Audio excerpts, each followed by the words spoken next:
Well, we resorted to doing stuff in the driveway, seeing how we aren't going to get concrete for fucking garage anytime soon with all this bullshit going on. But I guess we're going to put sway bars in an under tray on this thing, keep it cool, and then probably go take it for a ride if we can get the alternator to charge. We're sitting at about 12 volts running right now, which is not good. But yeah, we put the strut tower bars on the other day. Went in between rain because it's awesome. So we're gonna get to it. Yay, here we go. Let's see if they break.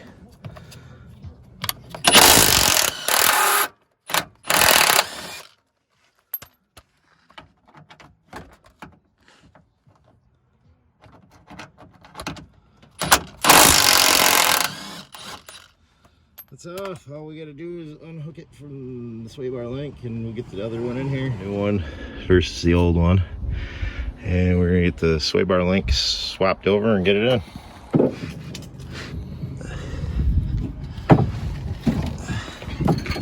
Try and hold the camera here and do this.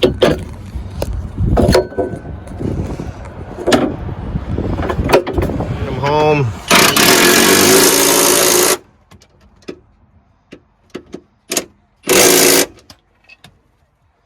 Then the other side, and the front sway bar is on after fighting it a little bit. Now, time for this under tray so we can keep it cool. We got the under tray on. We're gonna go down and get fuel for this thing before the gas or before AutoZone closes, so we can get some vacuum caps and stuff. And that way we can fix up a couple vacuum things on there and make sure the alternator's charging.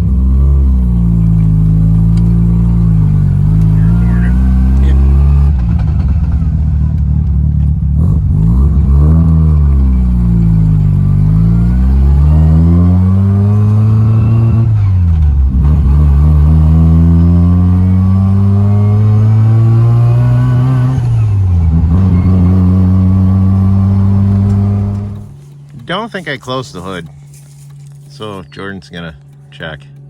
Is it open? We're good? All right. Better safe to be sorry. Yeah. Last thing we need is a 500-pound fucking hood smashing us in the face.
Fantastic.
little rubber bushing on the throttle cable slid down and underneath there.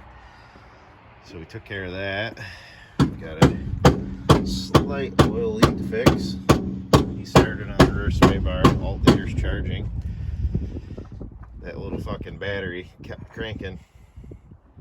Now that starting to get the fucking starting map straightened out so it'll start when it's hot, because we've only started and ran this car a couple times, literally, and everything matched. So he's under here. We got that put on. Fighting with the rust. Go find some bushings because this thing's like rowing a boat even when it's in gear.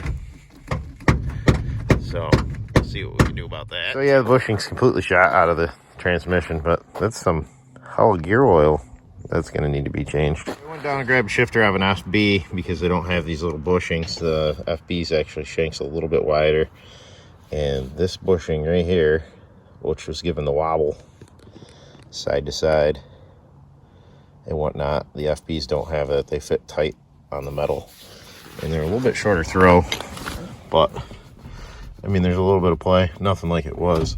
I can shift it nice and easy now. So. Oh, you took it off that way? I was going to say take the bracket off the frame and then fucking... Well, no, this actual bracket comes off the frame and then... Oh. That's how we did them on mine. Whatever, you got them off. Mine spun. That's why we fought and fought. So we're gonna need some new struts. Those bushings are gone.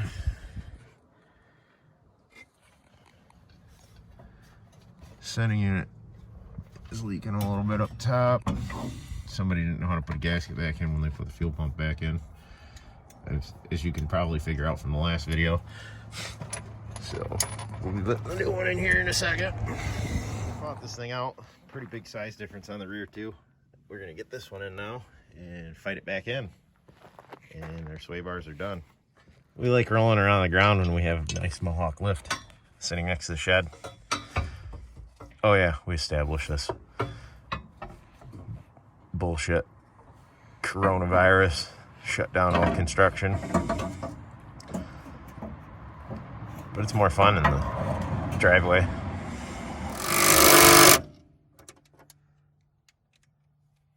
Yay!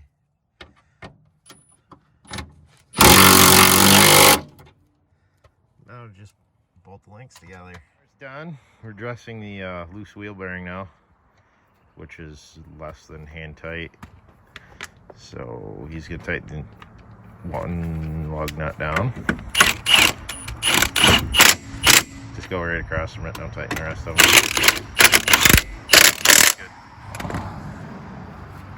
And put our 24 on here.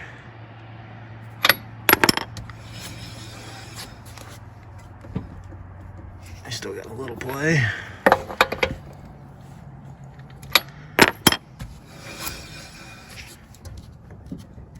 Let's tighten it up. We're gonna try this again. Go out and do some miles on this thing, break it in.